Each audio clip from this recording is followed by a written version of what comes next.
This is the Bars of Chains podcast, where we are going to give you a fun, jam-packed episode full of fun content. But first, before we get into today's episode, we would like to talk about our sponsor, Anchor. If you plan on making your podcast, this is the app you need to use because it is super simple and easy to use. I'm going to kind of go over some, real brief stuff about it, that why it's going to fit for you. For one, it's free, and that by itself is a pretty good indication on why we're advertising it here. It's no charge. The creation tool that allows you to record and edit your podcast episode is top of the line and everything you want to use for your podcast, because if you don't have, a producer or something like that you have to your access, but you still want to do a fun podcast that you would like to get out to your friends, family, and everyone else in the world, then this is what you want to use because it's simple. And it allows you to be able to cut it up and edit however you feel the need to, and be able to tinker around, add sound effects, stuff like that. Also, there's a distribution tool that you definitely should get on board with using, that allows you to be able to post your episodes to Spotify, Anchor, and many, many more that we on the Bars of Chains podcast use as well. Last but not least, you have no minimum listenership. So if you feel like you got $1 million idea with your podcast, this is the place to do it, because you can make back money just as long as you have a sponsor segment for Anchor, and it'll take off for you.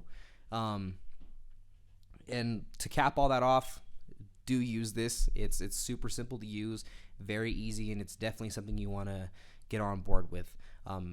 Thank you guys so much, and enjoy today's episode. Welcome back to the Bars of Chains podcast, where we have Devante in studio today. So first and foremost, I'll kind of let you get into who you are as an athlete a little bit here. So football is your primary sport. Primary, top deal. Yeah. Yes, sir. So for the game itself, how do you view it, as part of your own to life? Honestly, football is everything to me. You know what I mean? It just kind of keeps me sane. It's kind of like my safe haven. When I'm on the field, got those pads on, it's like my armor. I can just let out whatever emotion. Just kind of wear my heart on the sleeve in a sense. So right. Football to me is just like I said, it's everything. It's a foundation for my kids. Yeah. It's a foundation to just create more and build my legacy. So right. And that's kind of the thing is, I rarely meet athletes where, and I have a high respect you and a high regard. I rarely meet athletes that have that that hybrid drive, kind of that one of a kind drive. You know what I mean? I very much view you in that light. So kind of backtrack. So we know each other from Stewart, and just seeing how you coached, and just seeing how you are as a person. I could definitely see you have a passion for sports across the board. Across the board, man. And, it's just crazy on how really just how you compose yourself. You know what I mean? Mm-hmm. That's I very much hold you in high regard for that. You very much push yourself, and you are who you are because you have that drive. You know what I mean? So Yes, as far as how you view sports right now in the sports world due to this whole kind of pandemic ordeal, how do you feel that it has an impact on athletes, from whether it be a financial standpoint, training standpoints, practice standpoints, just across the board, because you familiarize with that. Right. You know what I mean? You're seeing it from that level of where you play. Right. It's crazy right now. The fact that we got these NFL games and NBA games, MLB games. Baseball is one of the bigger sports in the world. Soccer games, they're playing with no fans, man. That's tough. The fans are everything. When you're out there making plays, you hear the roar of the crowd. Just kind of motivates you, But you got these guys at these baseball games. They're playing in front of cutouts, so it's just different, As far as the training aspect, I feel in a sense it's better. It's more of a focus. So when guys are at training camp and stuff like that, the fans aren't there.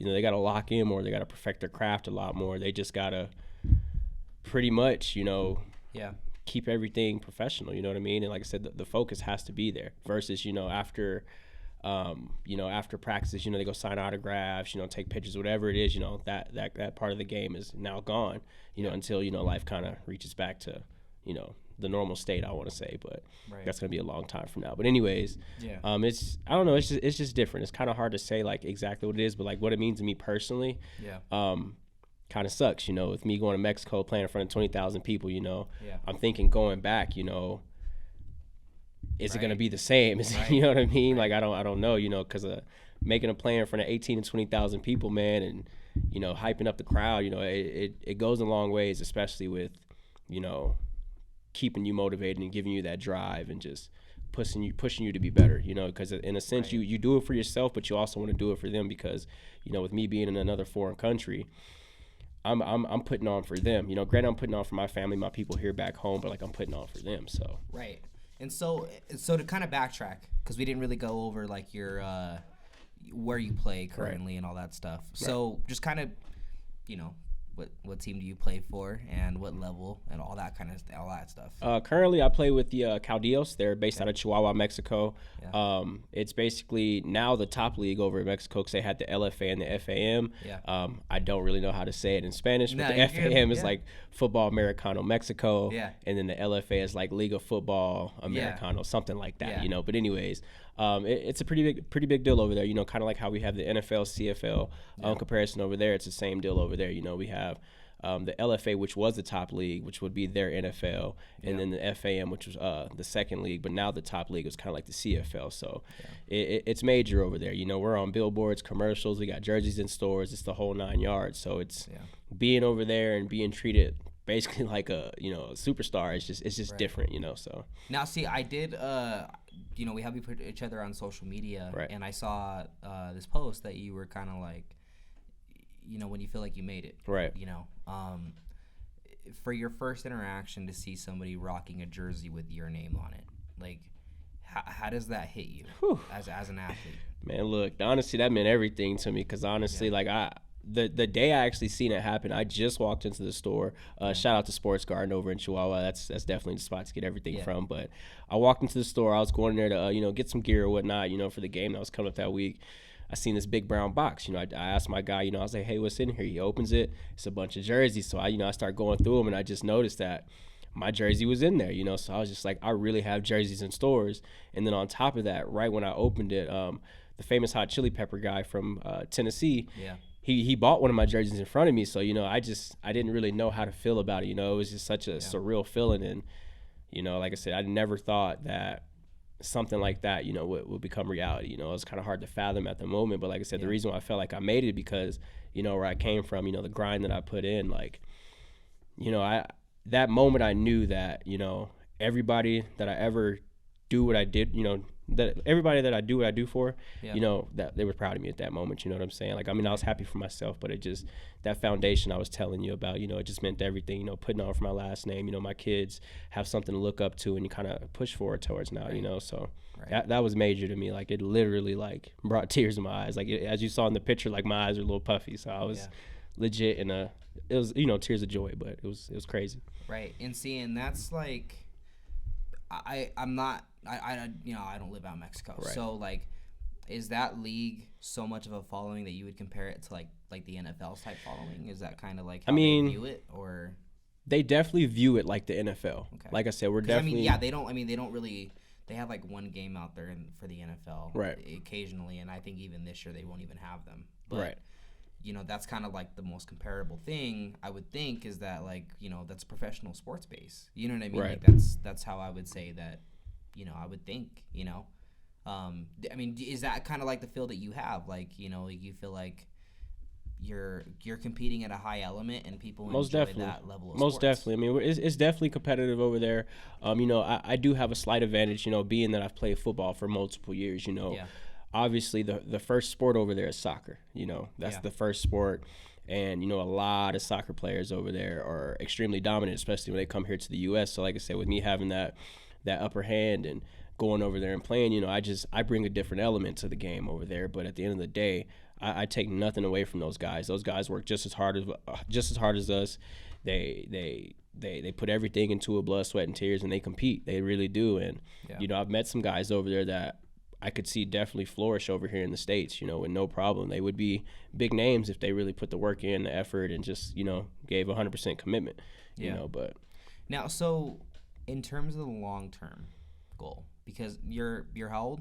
27, just turned 27 this year. So in terms of like your goals and where you want to be, what do you see as the end game? Like what do you see that you can get to right now? Realistically, I just want to play at the highest level possible.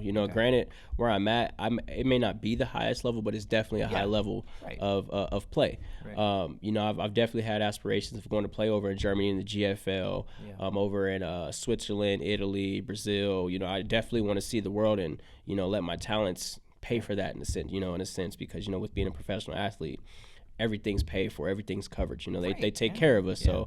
The end game, honestly, is just to keep pushing as far as I can and see the world, and basically with me seeing the world, I want to build these connections. So when I retire, I have 3 boys of my own. I have an 11-year-old, a 4-year-old, and a 2-year-old. I want to be able to just say, hey, you want to go here? You want to do this? Let's go do it. I want to be able to just link them in that way. The success just happens for them. I want to, like I said, I just want to be able to lay that foundation for them to just do whatever they want to do. Yeah, seeing as I do coach, I do love the football community in that regard, because they definitely pay homage to who, when you give them love, they give that love back. Right. Typically. You know what I mean? Like, it's usually how it goes. I mean, sometimes you end up in those circumstances where, people have some sort of bitterness or something like that. But for the most part, it seems like it's a well-knit community that looks out for one another, and that's my prayer is that, for your kids, that's just how it is, I mean, you leave behind a legacy that is, one of a kind, and they kind of carry that tradition on that, and, I don't know if maybe they'll pick up football or whatever sport. Maybe not, but they do. And you have that, like, well, dad went and played professional sports, so, like, why can't I? You know what I mean? And that's just where you continue to make that stretch for generations to come, And that's dope that's how you view that, because there's a lot of athletes out there that sometimes fall in love with the cash more than they fall in love with their legacy. Right. And that's there's always that gray area of athletes where you have to really know where your priorities are. Right. And some people don't value their platform as powerful as it is. I mean, for example, like, in Mexico, like, you have kids that probably like, oh yeah, that, Devante Hill is like one of those receivers, or is one of those people that I want to aspire to be, and you don't even know that. You know what I mean? Like, and that's awesome that you view your platform as something you want to make as positive, rather than, I want to, have dollar signs in my eyes and that's all I care for. Right. I mean, money's cool and all, but like you said, man, it's I put on for my last name before anything. You know what I mean? My last name is going to carry on, when I pass. So like I said, if my kids have my last name, I want that weight to, carry on with them. Not, weight in a bad way, but like I said, the good way to carry on with them that way. Like I said, if they ever decide to do anything, whether if it's not football, it could be soccer, basketball, whatever, they just have that motivation of, hey, my dad did this and my dad did that. Granted, I don't want them to ever feel like they're competing with me, but I definitely want to set that bar like, hey, my dad made it here, let me go further now. And I'm definitely going to push them that far. Like I said, with me going to do what I've done and continue to do, I'm just going to have that those tools and that, that mental breakdown and give them the blueprint to basically move forward with that. Like I said, that's really my goal. I do it for them, what I'm saying? That's my motivation, for them to see me on TV, see me make a play. And like I said, in Mexico they call me the Rocket. To come home and hear my kids even say it, it's dope. You know what I'm saying? Like it's everything to me, so right. So we were kind of talking before, and as far as your sports career, dating back to, whenever you started playing football, what is the most significant injury you have sustained? Man, in 2012, I tore my LCL on my left leg. Okay. Basically the lateral collateral ligament on the outer part of your knee. I tore it. And at the time, I was kind of going through some things in my life. I didn't have insurance. I didn't have surgery or anything. So till this day, I still play on that injury, but I've trained my body, I've trained my muscles to build the strength around it to allow me to perform at a high level without any pain, So that's probably the most significant injury. But, just going over to Mexico, I'm 5'7", 150 pounds, so I was over there kind of taking a beating. My first game, sorry, coach, I should have told you this was my first game. Pretty much, I suffered a concussion, it was my first pass thrown to me. I was definitely nervous to drop the ball. And then as I came down to land it, boom, got hit in my head, and then my head slammed on the turf. Yeah. Super dizzy the rest of the game, but, I carried on the rest of the game, and, I made plays and still had about 96 yards all purpose, and, just continued on. And then right after that, the following game, I hurt my quad. And then the game after, or in practice before the next game, I hurt my heel, and then I re-broke my pinky. So, I've definitely suffered some injuries, but at the end of the day, it's, when they're cutting you that check, you got to push through those injuries. It's, like we were talking about before, it's not like semi-pro. It's not like recreational ball where you have that option to say, okay, I don't want to do this today. Okay, I don't, I'm under contract at this point, and if I don't abide by that contract, I either get cut or they move me to the reserves. And with me being a professional athlete and, getting that, that signature on that contract, I didn't want that to change by no means. So fought through the pain. So for athletes out there that are battling injuries, because, you've seen your fair share of them, what is a motivational piece that you would say is more applicable to you and that could be contributed to the other athletes out there that maybe have sustained some, similar injuries, maybe less, maybe worse, something that they kind of feel that their career might be over if they can't overcome? I would say definitely never get down on yourself. Stay confident 100%. Yeah. Take advantage of your resources. So therapy, I lived in a therapy room Monday through Monday. You know what I mean? Like take full advantage of it. Treat yourself. Take care of your body. Your body is your temple. Your body is what allows you to do what you do. So if you don't treat it, you're never gonna be better or be well. So it's like I said, you just have to take advantage of your resources, man. And that's probably the most important thing you can do. I mean, there's always words of encouragement. There's always words of, hey, keep trying, never give up. But at the end of the day, it's action. You got to take that action. And like I said, take care of yourself. So. And so as far as like how you view your, how would you say it? Like your, sorry, I'm drawing a blank here. So as far as like how you view that realm of sports, do you feel that as a player that you guys are more or less protected when it comes to that kind of stuff? Like, do you feel like confident that like in your franchises, because I mean you've probably seen a multitude of them at this point, that even from the top of the peak, professional sports, the NFL, all the other subcategories of those leagues, that teams do the best that they can to keep you guys fresh and keep you guys like, if you get injured, that you're not so much like a casualty. You know what I mean? Honestly, they most definitely take care of you. I mean, at the end of the day, it's like owning a Ferrari. A Ferrari is an expensive vehicle. Right. If you don't maintenance right, it's not going to run properly. So if they have to invest on the maintenance and make sure that our bodies are at tip top. So like I said, them supplying us with therapy, medicine, whatever it is, they definitely look out, because if they don't, then we're going to get banged up, kind of in a sense use and abuse, and then we're no longer no good. It's kind of like a voided warranty in a sense. So right. So as far as like in your playing, what's kind of the, so to speak, favorite scheme, concept, formations that you like running in preferably? Oh, spread offense. I mean, I'm a receiver. I'm a speed type of guy. I mean, I want you to pass the ball, air it out. I mean, I have all love and respect for my running backs, and definitely want to see them flourish too. But if it's up to me, we're airing it out. 80 to 90% of the playbook will be pass. Pass. Occasional run. Depending on situations. 3rd and 2, 3rd and 1. 2nd and 2, maybe even. So it's like. Now, so as far as the teams that you play in, the league that you play in, how do you feel that you rank amongst those wide receivers?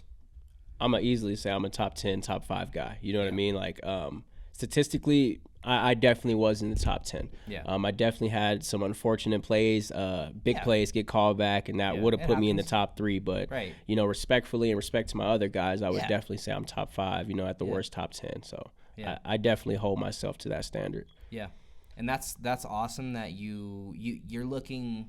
Not it's not like a selfish thing. Right. Yeah, it's definitely like you want to be that guy that is leading the corps in the league. You know what I Right. mean? Like, and that's awesome that you view that way, because there's a lot of athletes that sometimes feel that like They're the best and nobody's yeah, better. right. And you get those guys that kind of don't, so to speak, they don't think that their shit don't stink. You know what I mean? Like, it's you have to kind of find that element of what is it called?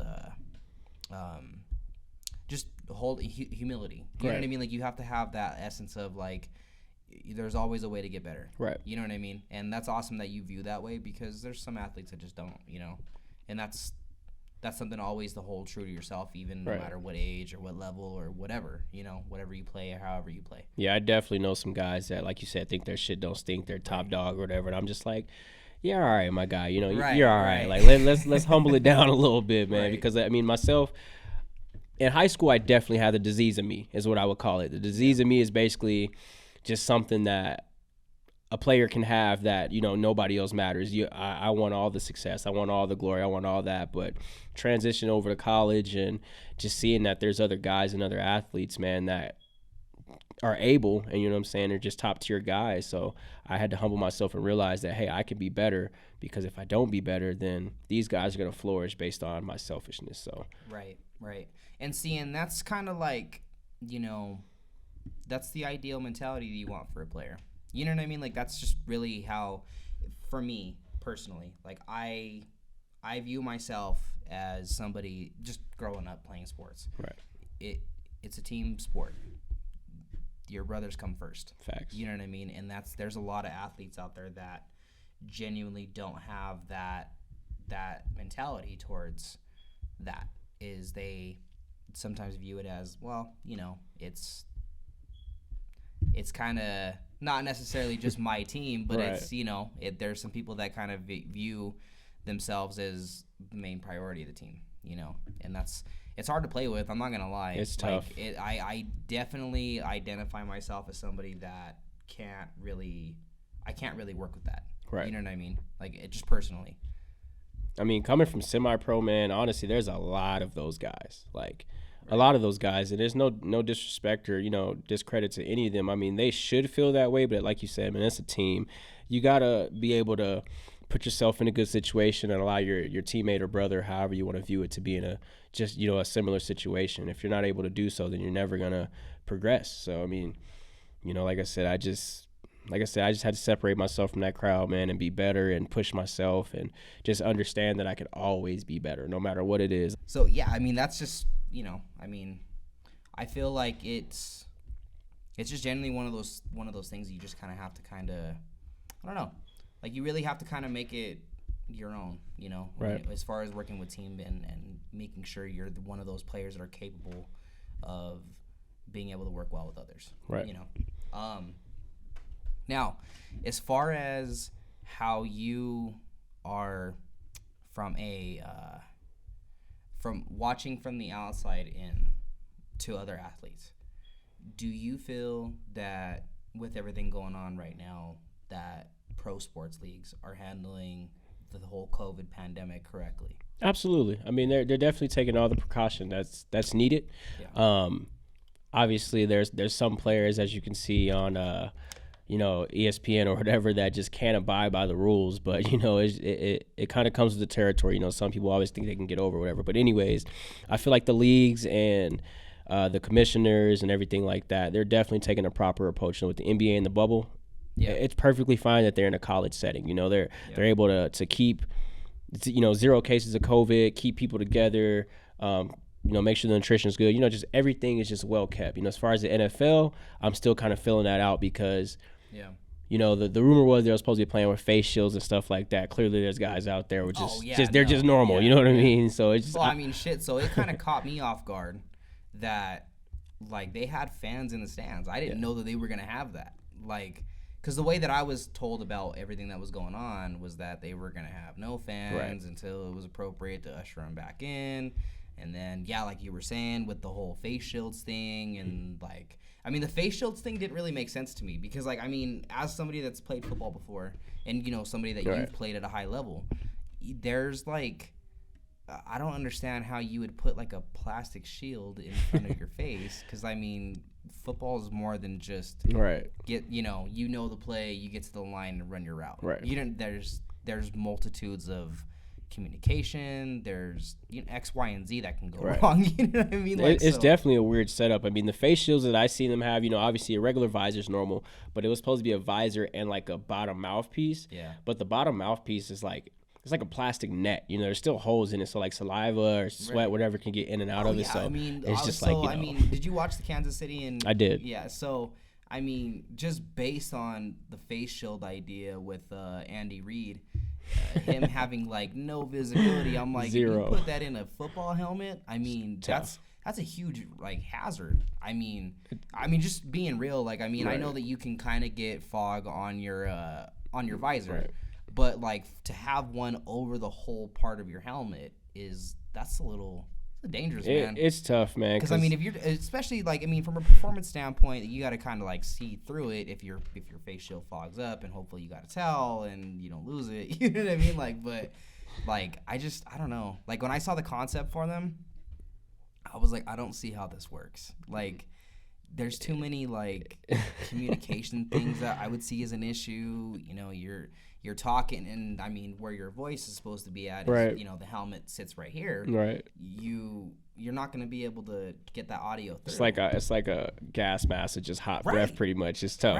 Right. Well, and it's against the rules to have radios in your helmet that you can actually talk out of. So it's like, how do you take proper precautions, but also not violate rules? You know what I mean? Like that's just a slippery slope. It's man. Definitely a slippery slope. I mean, it's just one of those things that you just can't perfect. Yeah. You know, it's gonna be kind of what it is. So I just look at it as long as they're taking proper precaution as far as like, you know, checking temperatures, you know, making sure everybody's well and well kept, and just constant testing and stuff like that, things should be fine. But you know, like you said, with playing the sport at all, you can cut open your arm and then sweat gets into it, or just anything can happen. So it's just and see, we've had through the people that have came through here on our episodes, we've had mixed opinions on whether playing football is appropriate right now, whether it's a little too dangerous, you know, just X, Y, and Z. Right.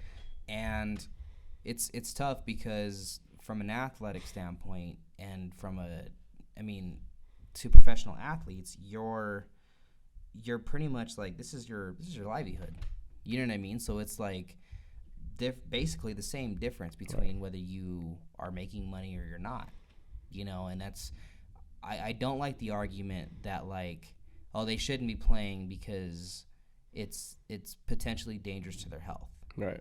But to me, I'm like, okay, you know, that's great that you're looking out for their well-being, because some athletes sometimes they feel like they're just a jersey. You know what I mean? Right. And that's awesome that people are actually paying attention to the health of these players, because that's something that even before this COVID pandemic with the whole CTE thing is very, very serious. It's very serious. Should be taken very seriously, and medical studies I'm glad that they're progressing in the direction of trying to fix some of these problems. But to another extent, like, for your level, if you're not playing, you're not getting paid. Not at all. You know what I mean? Right? I mean, and for the NFL, like, I mean, they're making maybe a quarter what they would have got paid. Right. And maybe not even that. Still about $300K, roughly. Right. And see, and that's the thing, is like, it's pretty decent chunk of change, but you got to keep, so to speak, the chains moving. Right. You know what I mean? 100%. Like, I mean, like, and I'm somebody that I love football, and I sound like a hypocrite when I say this. And my fellow coaching staff don't hate me for saying this, but for high school sports, I am very, very, very, very happy that they decided to postpone the season to spring. Right. Because so as far as our training camp, you know, overall, we never really got into pads yet. You know what I mean? And that's a very dangerous situation, because I'm not sure if you're familiar with what CHASA had to try to, you know, propose. I've been slightly updated, but not too much. Basically, in a nutshell, they were pretty much going to take a vote on ushering back in football in fall, which it's fall now. Well, it's not officially fall, but we're pretty much in fall. So they were telling us that we were going to get like 9 practices and then we'd start games. And I'm like, I don't think that's safe. You know what I mean? Because you're going to try and tell kids how to tackle in 9 practices, also try to understand an offensive scheme, defensive scheme, meanwhile trying to practice fundamentals. Especially when you got guys who are new to the sport. That's a lot to take in. I coach freshmen. So for me, as an offensive coordinator, I'm licking my chops because I know that all these kids that I would see as from a defensive standpoint haven't probably been practicing tackling. You know what I mean? So my players should essentially be breaking every tackle out there. No, legit. But from a defensive standpoint, because it's a team and I'm not selfish and I don't, I only care about whether my offense is producing and what the defense does is their business. Like I like that our team is well knit together, that we care for both sides of the ball. And I very much would look out for the well-being of my freshmen because I know that they at one point would basically be strapping up and they're going to have to learn how to tackle in 9 practices, 9 days. It's like being thrown out to the wolves, like figure it out. When it averages out, like that's, 2 hours of practice. Mm-hmm. You get to learn how to tackle, potentially swinging down from sophomore to junior to freshman ball so they can get those extra reps. You're going to try and teach them how to tackle somebody that's 2 years older than them in 18 hours. A seasoned senior, Yeah, like you can't like. I don't know. Like, and I've kind of got like mixed feedback on that because I do have people that are like, no, we need sports now, and these high school kids need to have it now, and I'm like, yeah, I understand the mindset behind you rather have them play their season now. That way they can go to college in the proper time in the summer and not risk injuries. Right. But their safety matters more. 100% to me. 100%. Like, and I'd feel like as a governing body that CHSAA would have failed them had they gone through with the season and you have record-breaking injuries. 100%. And they would be very selfish. Yeah, and all due in part because you rushed it. You know what I mean? Like now, I do believe that we could have had fall sports if things were handled differently. Right. But hindsight's 20/20. You know what I mean? Like, yeah, there's a lot of things they could have maybe done better, done less, done differently, and that's just how it goes. You know what I mean? And unfortunately, like I feel like for the kids, it's like if I'm gonna kind of give a word of an advice, and I'll let you give your word of advice too, but take it as far as you can. Right. You know what I mean? Like don't let anything hold you back from yes, you can't play games right now, but go and work the extra mile. You know what I mean? Like how champions are made are essentially, kind of cliched, but what you do when people aren't watching. Right. How you overcome adversity as well. In my opinion, it definitely sucks for all the seniors and everything like that, with this being on pause. But at the end of the day, it's take this time to work hard, take this time to, perfect your craft, polish whatever flaws you think you have, prepare yourself, you know what I mean? Because going over to college, it's still a chance, you know what I mean? Like, granted, some people have scholarships, some people don't. But even if you don't have a scholarship, I was a walk-on at college. Like I said, I'm a little guy, so I walked on and just worked my way up. It's definitely possible. It's not impossible, but especially with them being 18 and graduating out of high school, the sky is still the limit. Of course, that sounds cliche too, but the sky really is the limit. It's anything is possible. And see, I go back and forth with coaches because, and if you haven't already tell, I'm kind of that like, I'm not hard to get along with, but I don't. You'll voice your opinion. Yeah, I'm very open-minded on what I say. And I always tell kids, like, some coaches will be like, well, you only have 4 years to play and that's it. And then, hopefully there's only like this certain percentage of players that only make it to college. Right. And I hate that fucking argument, dude. I genuinely hate it because kids don't realize, like, as an adult, it's not just you play, you graduate, and then hopefully you end up in college. Right. That's not true. You know what I mean? Like, there's semi-pro, there's, what you're doing. Right. There's there's so many levels of football. I mean, hell, I mean, you can, if you really love the sport that much, and maybe you sustained a significant injury that you couldn't, you can't play tackle football. Right. There's always flag football. Exactly. If you get to a high enough level of it, you get paid for it. 100%. Yeah. So I mean, like, 100%. I genuinely hate that argument because I'm one of those guys that, like, I very much so conduct myself in the platform of, I will never tell a kid that you have to stop playing football at some point. Because there's a lot of avenues, man. Yeah, like, and that's I've had kids like tell me that, like, do you think I can play for the NFL? And like I never thought you'd be in that position to tell that kid something. Right. You know what I mean? Because like everyone thinks that they have the perfect answer, and everyone believes that they you misguide a kid by telling him he can play in the pros. And I'm like, look, my philosophy is if you believe you can do it, go do it. Strive for it, I mean, now I will tell you, you won't get there by shitting the bed in school and, kind of fucking off your responsibilities and, just taking it, as I'm good enough now to play there. Right. You always have to get better.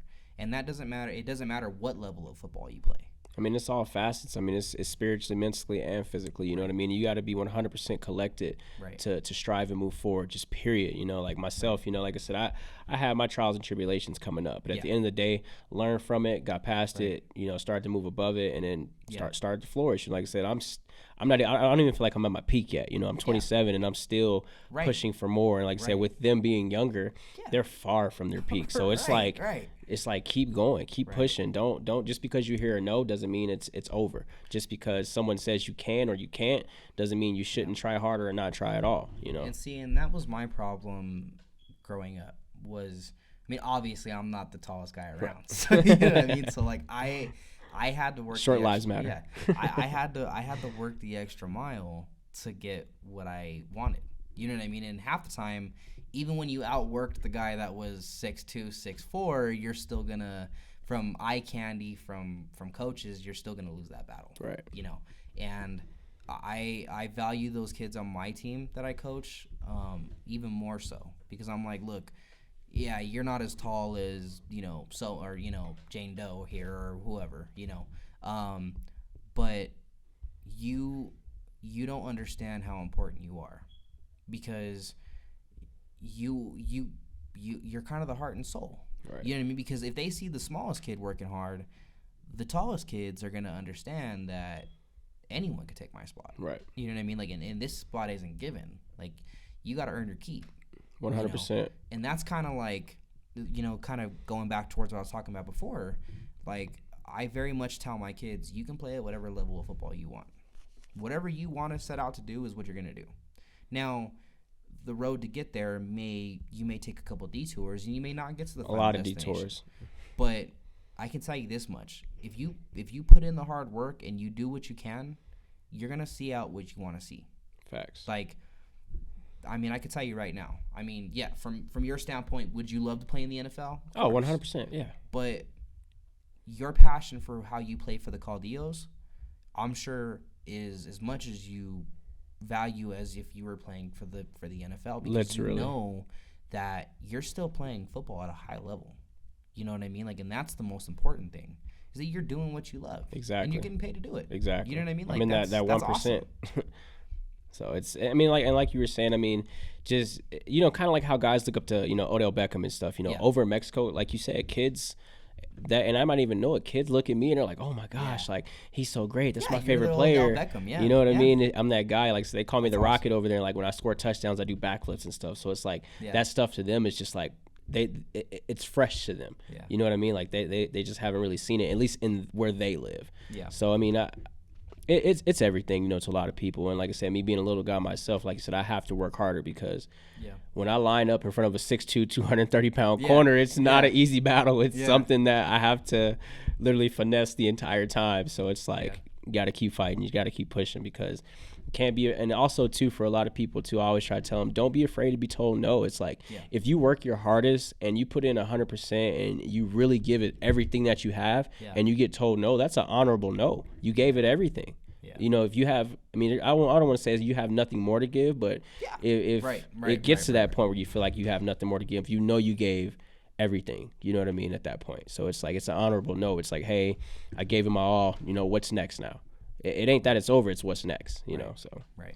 Now, to kind of have fun here, because, you know, we kind of, you know, these fun interviews kind of get serious sometimes. It's all good. But I like to have fun on this podcast. So I have this question that kind of throws people off, and they're just like, oh, fuck, I don't know how to answer that. Shit. But, all right, so you got to kind of envision that you're going into battle, right? Right. All right, so if you had to ride a certain animal to go into battle, what would you ride? I'd definitely take a lion. Yeah? 100%. I'm taking a lion just because I know at the end of the day, that lion's going to fight till it dies, like to the death. Or actually, I take that back. I would probably...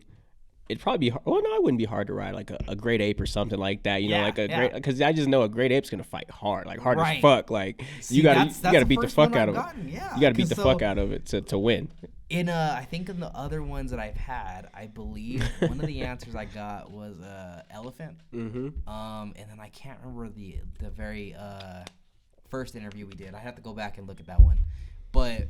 Yeah, no, dude, I throw people off of my answer because I picked an ostrich. Because I'm like... They run 40 miles per hour. Those motherfuckers are flying. Yeah, I mean, you can tear up some people with that, man. That beak, long neck, 40 miles per hour, that's something. But I do fuck with the gorilla because, you gotta have a gorilla. mean, that's one powerful animal, man. Facts, it's about a 400-pound beast of just ready to beat your ass. And it's just like, if you don't beat him or shoot him or whatever, like, that's an L for sure. So I'm definitely going with a gorilla, 100%. Like, right. But yeah, like that's, I don't know, man. Like the animal kingdom's a trip, man. We've kind of got into a little bit of that before, but yeah, no, man. It's interesting because you know there's so much diversity in terms of that goes. Right. That you know it fits certain people's. You almost kind of like you verify with like a spirit animal. Right. You know what I mean? Like. Not that I would identify with an ostrich, but, you know, I mean, that's... No judgment. But, yeah, no, it's a trip, man. I mean, it's just funny on how that all works, dude. I throw people off with that question because they're just kind of like, oh, fuck, I don't know. You know what I mean? Like, it wasn't hard, man. I know it's, like I said, a lion or a gorilla would be my top two picks for sure. Right. So, as far as, like, the NFL, first and foremost, who is your team, so to speak? I'm an Eagles fan. Fly, Eagles, fly. There you go. I sing the whole fight song if you need me to. No. As far as the current state of your team, how you feeling this season? Whew. We got about a B+ roster. You know, Carson Wentz is a piece of glass. So he's a dope quarterback, love him to death, but he's a piece of glass. Yeah. Our defense is restructured, so they have to prove themselves. Yeah. And I mean, we have solid backups. You know, our running back. Miles Sanders, he's our number one. We got solid backups at Boston Scott, Corey Clement. You know, we got Jalen Hurts, should be the number 2. He's the number 3, but we got Nate Sudfeld at number 2 quarterback. Really? I thought that Jalen Hurts was the number 2. He's the number 3 on the roster. Huh. It's crazy to see, but hey, it is what it is. So we definitely got to prove ourselves again. You know, in 2017, yes, we won a Super Bowl. It was dope. Loved it. First one, I definitely cried. I was super happy, but still got to reprove ourselves. You know, we are a completely different team, in my opinion. Right. And seeing, you know, I have mixed feelings on the Eagles. I'm more one of those guys that, because I mean I'm a Broncos fan. Right. If I'm gonna, you know, support a fan base. But the thing with me is doing this kind of stuff, I've had to take away from that element of bias. You know what I mean? Like I've had to kind of like, yes, I'm a Bronco fan, die hard, you know, I bleed orange and blue. But from a dissecting the game, I kind of view myself to value teams in a different way. Right. And with that being said, I have to take a step back sometimes and, like, you know, dissect teams in the element of, not that I'm a fan of them, but just from an analysis standpoint. And the way that I view the Eagles is they definitely, in my opinion, should start working towards finding that younger and more, you know, durable group. Well, that younger quarterback. Not that I feel that Carson Wentz isn't a good quarterback, but you have a liability when he can't stay healthy. Right. You know what I mean? And it kills what the Eagles' ceiling could be. You Right. know what I mean? Like, I feel that way. And I mean, I go back and forth with some Eagles fans on my football talk group, but like I always tell them, like, you know, like, you guys very easily could be a Super Bowl contending team. 100%. But what holds you guys back is you guys trying to, you know, work with something that not necessarily is a broken machine, but has definitely gotten its wear and tear early. It's like a McDonald's ice cream machine. It Right. works when it wants to. Yeah, you love it when it works. You know what I mean? But when it's down, you're doesn't like, work. oh, fuck. Fuck again. Right. Fuck. And, dude, I mean, like, your guys' defense is solid, man. Solid. Like, I love your guys' defense. Solid. And, like, it hurts my heart if I were an Eagles fan because I'm like, damn, you know, like me, like I almost kind of have that like Broncos complex to them. Like our defense, I mean, people like to say our defense is not good, but like honestly, if I feel that if our offense was competent, the defense wouldn't have to be on the It field relieves for some 45 pressure. minutes. Yeah, relieves some pressure for sure. You don't have to put your defense out there for 45 minutes a game. Yeah, I mean, and it makes a huge difference. Right. I mean, as you can see, I mean, even from your probably perspective on football, like in your own team, as an offense, you guys feel that you guys are kind of like the Achilles heel to the defense. Right. Because, like, the longer you guys are out there and you guys are, you know, getting yardage, stacking up points, and keeping them off the field, the more fresh they're going to be. And to be honest, we won a lot of games off the strength of our defense. Granted, our first game, we put up 69 points. Yeah. You know, I mean, that's a lot. You know what I mean? Defense scored once or twice, but the rest was offense. So, I mean, that game was easier. But now our second game, we won 21-0, but the whole first half of the game was 0-0. So our defense was literally keeping us in the game because us as an offense, we couldn't produce. Yeah. You know, granted, there were, you know, not to make excuses, there were definitely things that happened before the game that should have happened to better prepare us. But at the end of the day, we weren't doing what we were supposed to. A lot of mental mistakes, you know, early fatigue, people back fighting through injuries, you know, like myself, you know, fighting through injuries and just trying to keep pushing. And our defense was definitely the Achilles heel. So my buddy Lawrence Haney, who you're familiar with, It's my guy. he's a Jaguars fan. Boo. So he kind of sent me a APV alert earlier because the whole unfortunate circumstances with Von Miller. He's like, I gotta send you. Do I need to send out an APV for a suicide alert because your season might be shot? But I told him, man, as a Jaguars fan, man, I don't know if that's the right wording. I don't know how what he do you could. got for my buddy Haney? That's a Jaguars fan, man. Good luck. Lots of sleep. If you need some melatonin, take a little bit of melatonin to help it out. 11 a.m., you take your melatonin and you don't even watch the rest of the game. Yeah, don't even pay attention to the season. Just look at it as a tank. You know, like, you know, teams tank all the time, but they lost guys fast. So I went into a little mini debate, and we didn't actually be able to finish that phone call when I called him originally. But so if you're sitting at their spot, in terms of if their season goes tank and they number one pick, do you take Trevor Lawrence or you take Justin Fields?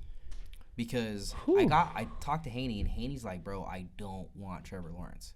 And I mean, Trevor Lawrence would be a great pickup. Like, you really can't go wrong. He's honestly just a natural born winner. Like, he wins, right?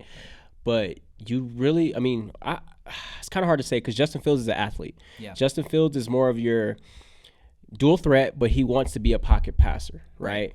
But Trevor Lawrence is more of a, I'm going to do what it takes to win. So it's like, it can go hand in hand. But me personally, I would take Justin Fields just because of his, you know, slight advantage with his attributes. He's a little bit faster, a little bit more accurate, a little bit more like of a, he's just a little bit better. And I definitely wrote off Haney at first because I was like, oh, you're crazy, bro. I'm taking Trevor Lawrence if I'm sitting at number one. Right. But I do understand that argument of people said the same thing about Baker. Right. Some people said the same thing about Baker Mayfield is terrible. I don't care what anyone says. Right. And seeing, oh, dude, like, you have no idea how many Browns fans I have to convince. And I'm like, bro, he is not your franchise quarterback. He's thrown, 40 touchdowns and 27 picks? Right. Maybe, something like that. Like, come on, man. Like, 27 in 3 years? Come on. Understandable if you're a rookie throwing that. But when you're in your, I don't even know how many seasons. Third year, just about. Third year, like, you should be making strides to taking down that interception ratio, Right. especially with the receiver core you have. Oh my gosh! Don't even get me started. Sake. I mean, you have Jarvis Landry, Odell, and David Njoku, right. Kareem Hunt out the backfield, Now, Nick Chubb out the this year, backfield. I fully believe that, and don't be shocked if Baker shits the bed this season and is still not making moves after they just added Austin Hooper. Mm-hmm. Be ready for them to have a new quarterback. It's Even likely to if bench he's him. still on his rookie deal. Because to me, I'm like, you're wasting weapons. Right. I mean, I love my team, and I love Cortland Sutton. I love Jerry Jeudy. KJ, unfortunately, is hurt, but, I love TJ Henderson. Noah Fant. Yeah, Noah Fant, Albert O, all those guys. But I would kill for the receiver core that the Browns have. Mm-hmm. I mean, that receiver core is probably the best in the league from a personnel standpoint. In my opinion, though, like Cleveland Browns is a cursed team for quarterbacks. They've been through. They had Johnny Manziel, Doak Kaiser, who else? Obviously Baker Mayfield now. Yeah. And there's a couple guys I can't name, but they just can't do it.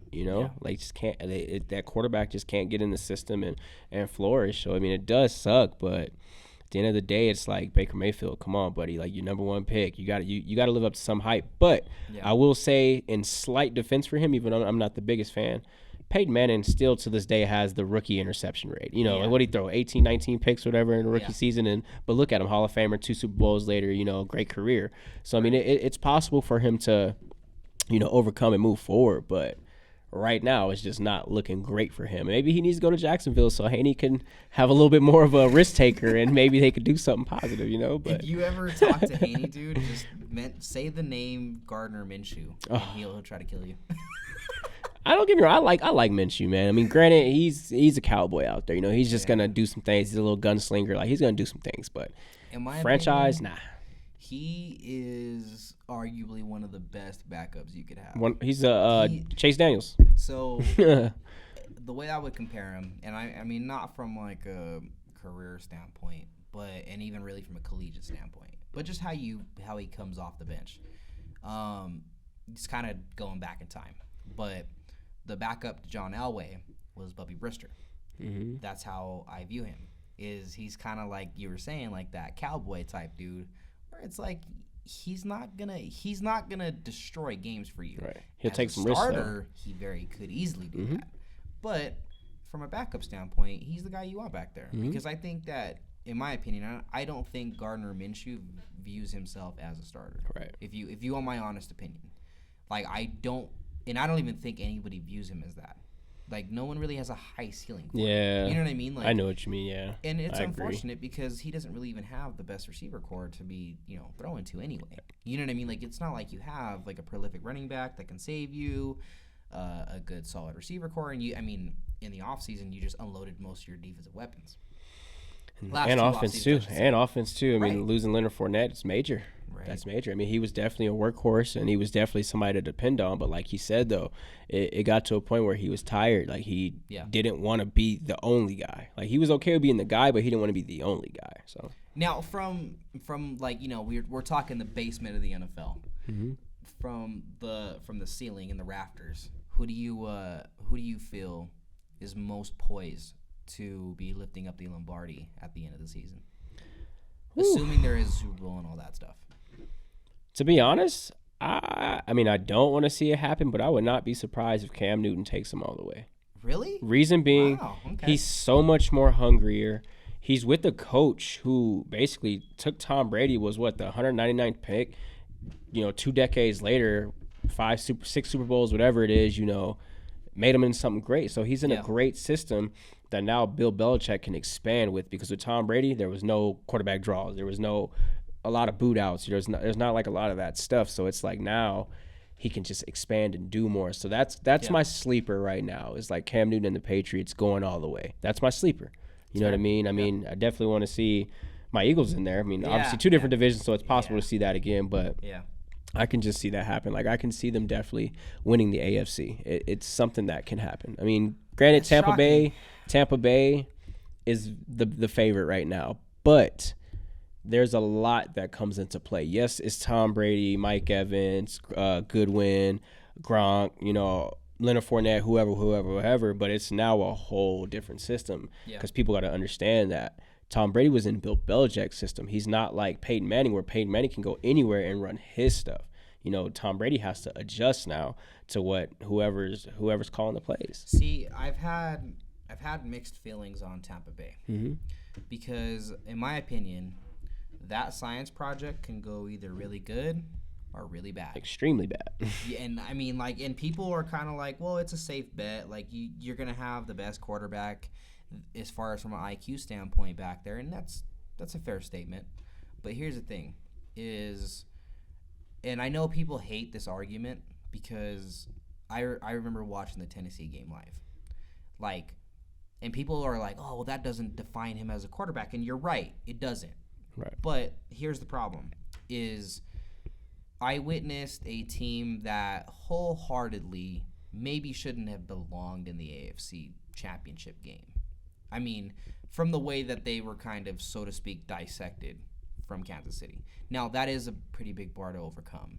But if you want me to be honest, I felt like Tom Brady losing to Tennessee was a little bit of a gut shot that he may not be the quarterback who he used to be. Right. And it may be trending in the direction of, so to speak, maybe a Peyton Manning-esque of when he was in, maybe not so much as bad as 2015, because it doesn't seem like Brady's battling any significant injuries like how Manning was towards the end of his career. But I don't think that he's going to have that type of luxury of, you know, I mean, so to speak, the AFC East was kind of a shit show for years. So you don't get 6 free easy games. And even with Carolina, that's one of my sleeper teams for the NFC. You think so? I think so. You think Teddy Two Gloves going to do it? I think with him having Christian McCaffrey in the backfield, if you're not a prolific passer like you used to be, and he wasn't that great of a passer before. I mean, he was pretty good. Right. But he was one of those kind of get it done on your feet too type deals, you know? And I don't think he's going to be doing a whole lot of that, Carolina. Yeah. But I will say he has a pretty decent defense to back him up. And you have a college fresh coach with Rule, or Ruley, or however you say his last name. And I think they're going to be experimentative. I think that they're going to try and fit the scheme to try and fit what his strong points and his weaknesses are. Right. And I think watching him win out in New Orleans, he probably has a better running back. I would say Christian McCaffrey's better than Alvin Kamara. Ooh. Now, here's the thing. Okay, hold on. I mean, I might agree, but that's tough. See, here's the thing. If I'm running a run-heavy traditional run offense, Alvin Kamara. Well, no, opposite for me. What? I would go Christian McCaffrey. If I'm running a more predicated on passing to my running backs, I'm taking Alvin Kamara. His handwork, his footwork is top of the line. Right. I mean, way better than anybody in the NFL. And I would take him in the blink of an eye. If I'm running an RPO, if I'm running anything that is regarding having him in the passing scheme. But if you're talking about I need a guy that's going to pick up 4 on third down, I'm going to take Christian. Really? Like yeah. You would hand him off the ball versus giving him a pass out the backfield? Well, no. From the aspect of if I would pass to him, he's a good pass catcher too. Like he's not like your traditional, bell cow back. Now, he could be this season. Because I mean, did you see how yoked he is? He looks. He put on a little more weight, just like a little bit. He looks like he doesn't want to be just a scab back. Right. He looks like he wants to be. You can throw me the ball. You can give me the ball. However you want. I just need the ball. He definitely wants to break that stigma of there's not white running backs in the NFL. Yeah.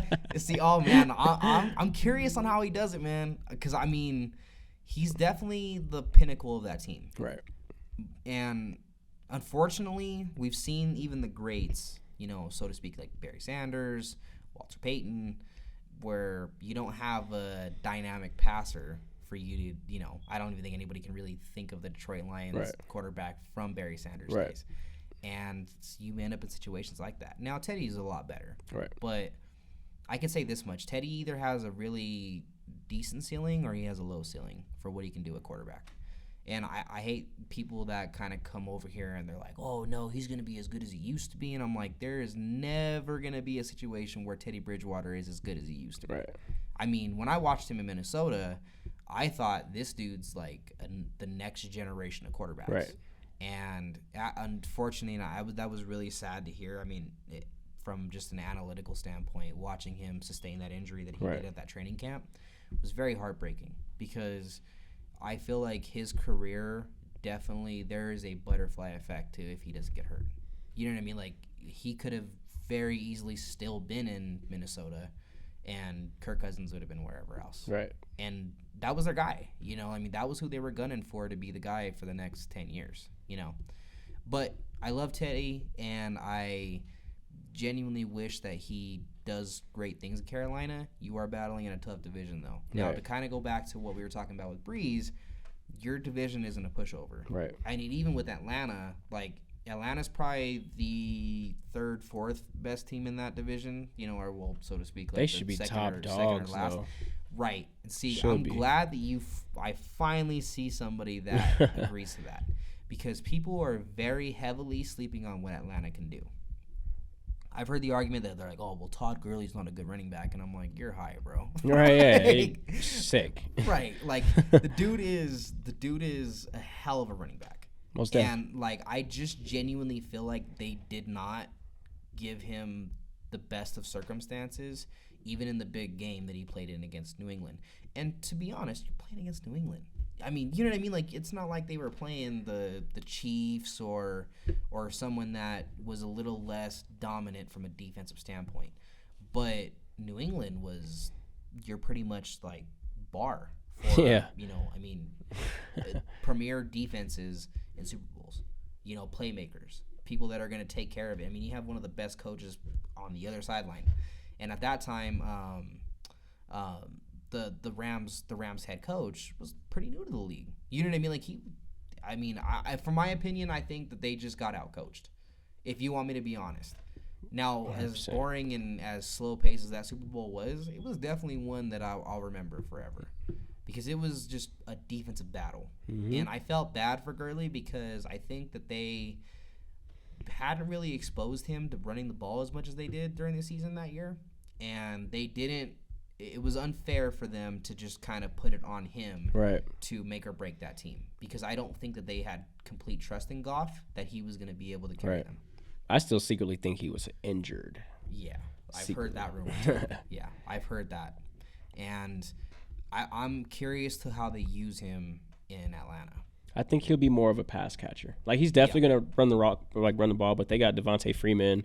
I think Tevin Coleman still. Oh, I think Freeman's actually out of there. Oh, really? Yeah. Oh, okay. He actually is on, I think, free agency. I don't think anyone's picked him up yet. Wow. Yeah, we were just talking about that last week.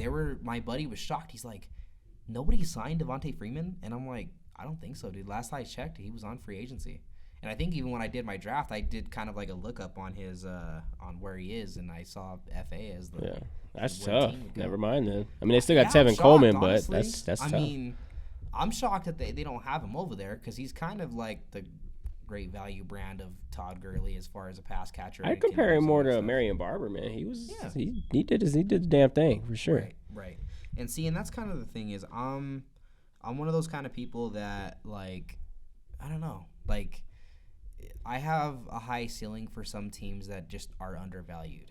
You know what I mean? Like, I don't think Atlanta will go to the Super Bowl or even come close. Right. But I could see them being a playoff team. Most definitely. Like, I mean, especially with 7 teams making the playoffs now. 10-6 season. Yeah. Like, I could see 9-7, 8-8, 10-6. Like, I mean, people, I hear asinine statements. I'm hearing, like, oh, they're not going to win more than 5 games. I'm like, you're crazy. Oh, they're going to be 5-11. Okay. From their division standpoint, they should still at least be 2-4 from their division record. Right. I mean, that's going to be hard to beat New Orleans, but even with New Orleans, they're kind of in a state of panic. I mean, as far as, like, the whole offseason tendencies of all that other stuff going on. So, as far as this next part of this interview that we're going to kind of get into is something that's trending in the league that's very, very heavily controversial for people, because and for me, it's not controversial because I'm a good human being, right? And I value people no matter who they are, or where they come from. And there's a certain select audience for the NFL that doesn't feel that way, and it's very unfortunate. And I witnessed this at the Kansas City game, and I don't know. Like, my opinion on it is very. It's very like it's different, you Right? know, because.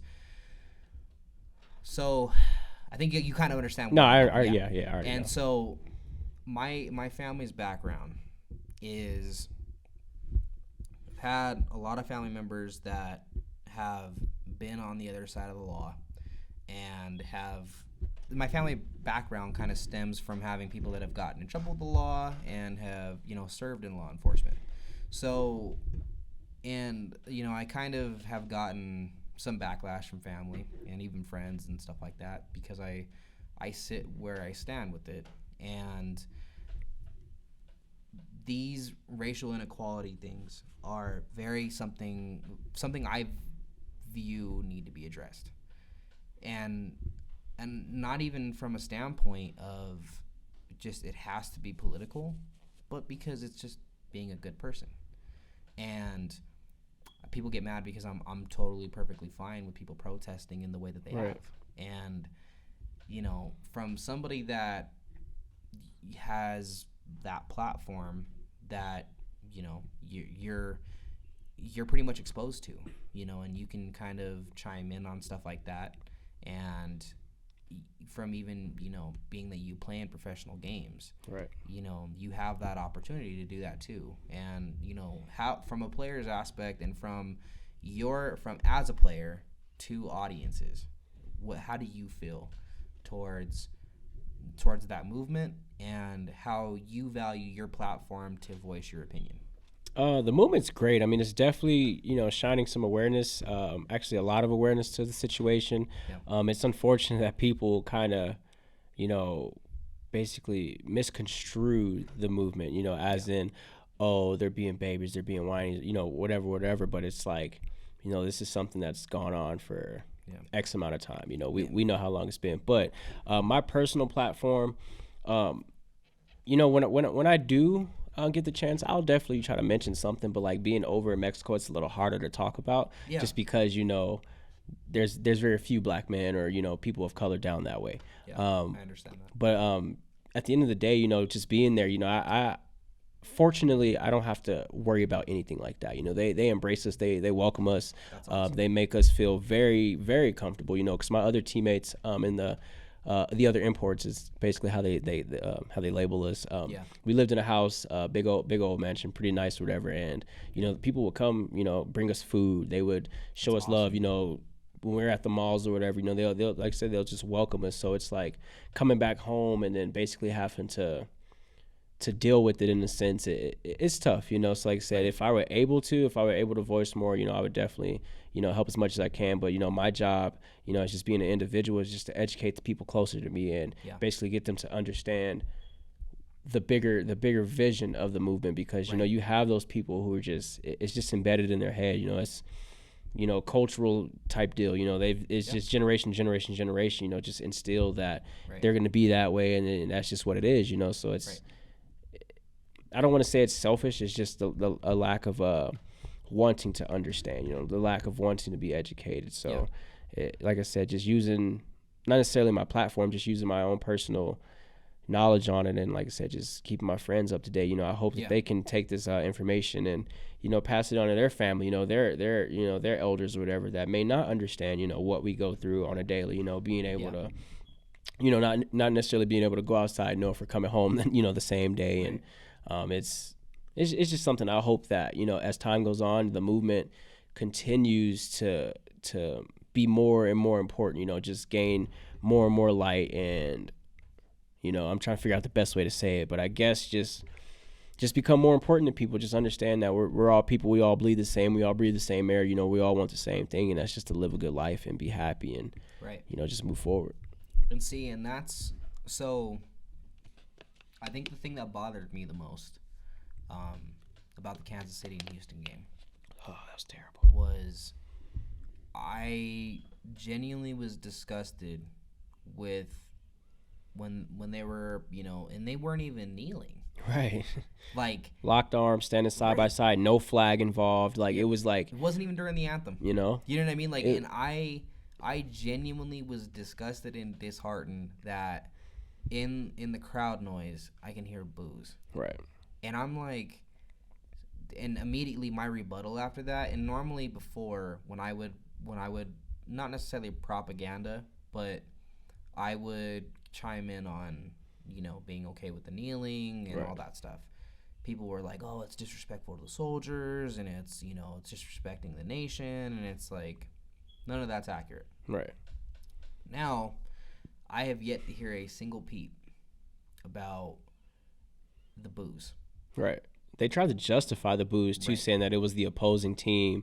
No. Boo. I'm like, no, like No. there's no way in hell that that's what it was, because if Nope. that's the case, it would have been a consistent boo, Right. right? Not just a boo in that moment and then cheers, cheers, cheers, cheers, cheers. Like, Right. no, like, Well, and see, the thing that disgusts me, and I mean, if this falls into your category, not you, Right. but whoever's listening to this, if you're in the category of you were along with those boos, or you were trying to justify those boos, you are part of the problem, 100%. because you don't get the luxury of you boo for that, for racial equality, but you're gonna cheer for them when they score touchdowns. Right. These are human beings. They're not your. People like to categorize the NFL as entertainment, and it is, because we 100%. all gather up on Sundays, go get some beers and go eat some wings and shit with our friends, Right. and enjoy a football Sunday. But here's the thing, is enjoying football Sunday is a luxury. That's not a given right. It's entertainment, but these people are human beings just like me and you. And it to me, like I said, it disgusts me that people view these people as players that wear a jersey, Right. and that's it. You know what I mean? Like, it hurts my heart that people don't value these things more importantly than they should. Right. I mean, and to kind of, we've gotten political on a couple episodes, Right. but and that's kind of a rabbit hole that kind of takes a little while to digest. But I definitely am, just disheartened by the idea that people don't take these things as seriously as they should. Right. And they don't support a movement that is very, very, it's harmless in the aspect of you just take the message and you apply it to your common decency. Mm-hmm. There's no need for protests or riots anymore, or Right. anything like that, because then we're just treating one another how we all should be treated, Right. which is equal. And that's I mean, as somebody that identifies in the Christian faith,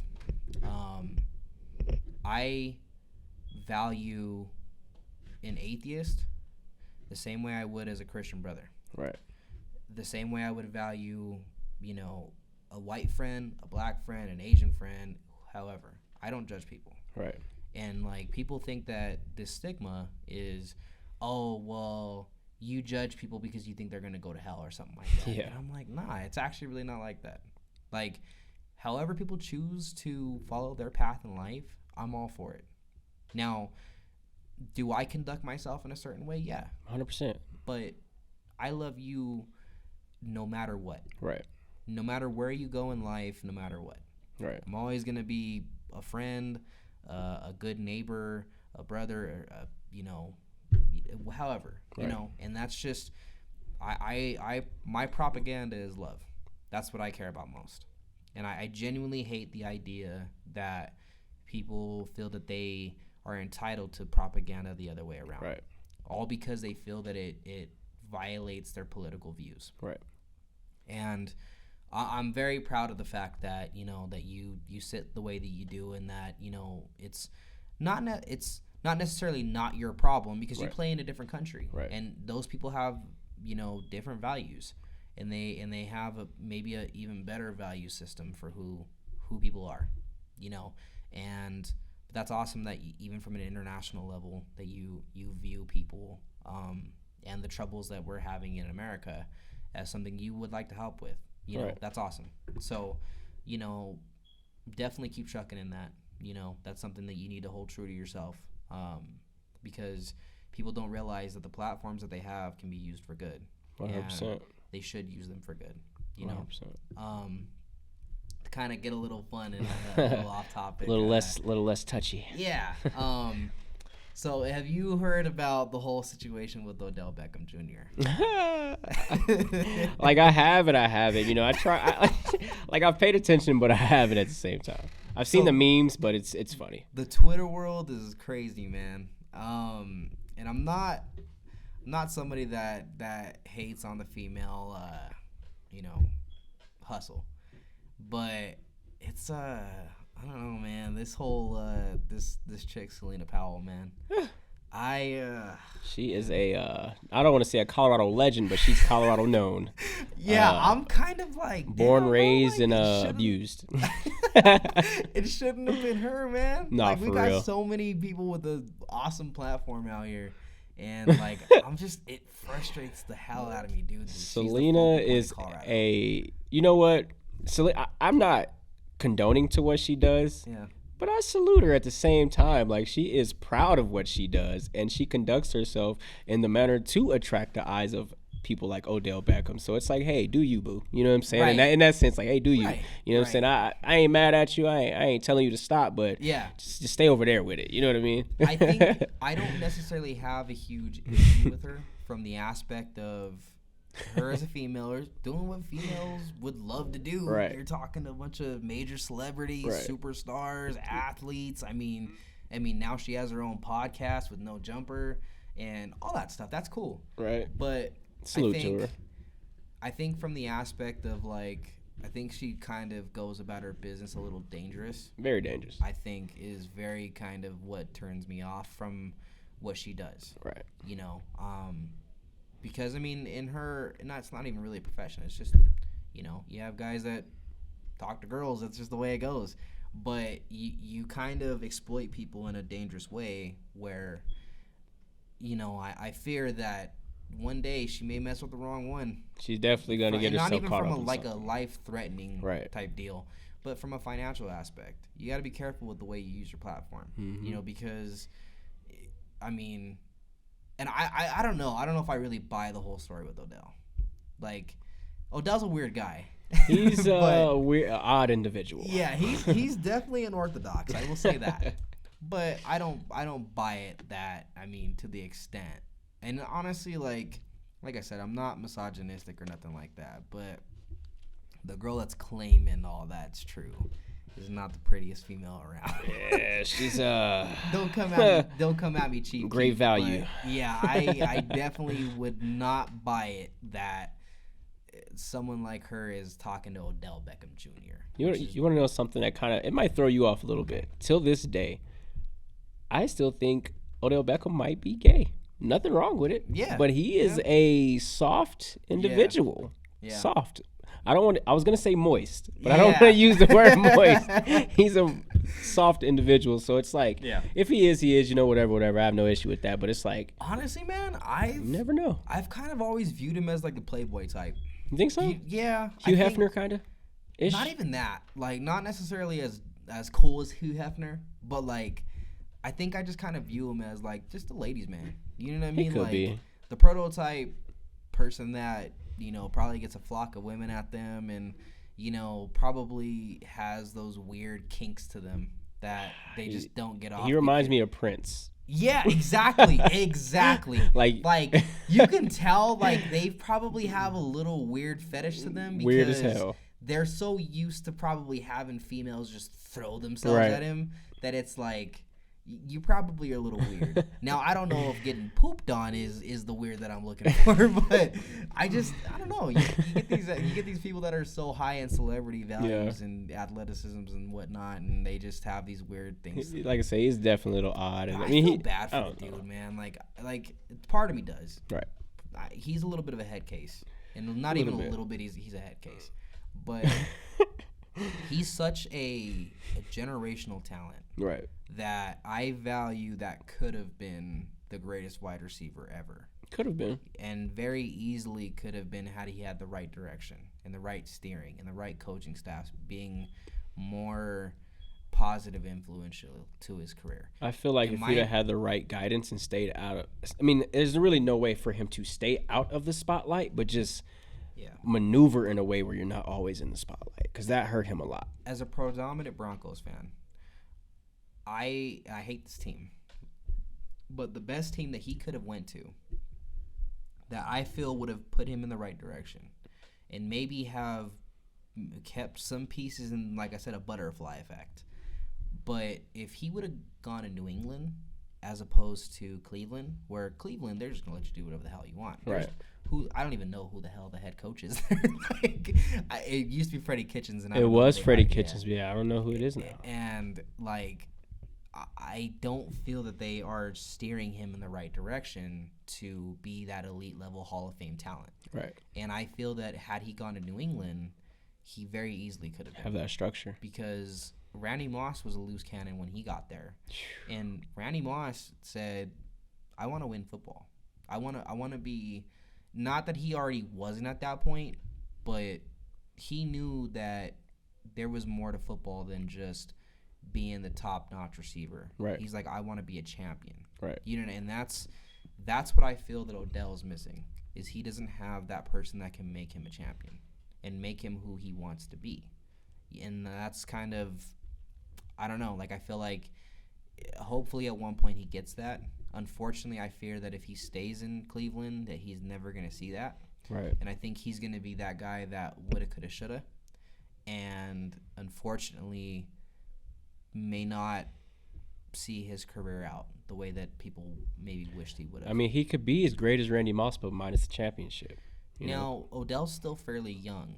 100%. He doesn't really have a whole traction for injuries. I think he's like my age or maybe a year older, maybe. Yeah, and he definitely very easily could make that jump to superstardom and Hall of Fame, but his time is running. The time's ticking. You need to make a decision on what you want to be. If you want to be the guy that gets paid millions to go catch a cool ball and you sell tickets, then great, be that. But if I'm talking to Odell, I'm like, man, you gotta not necessarily dummy up, but you need to start making strides to what you really want. Right.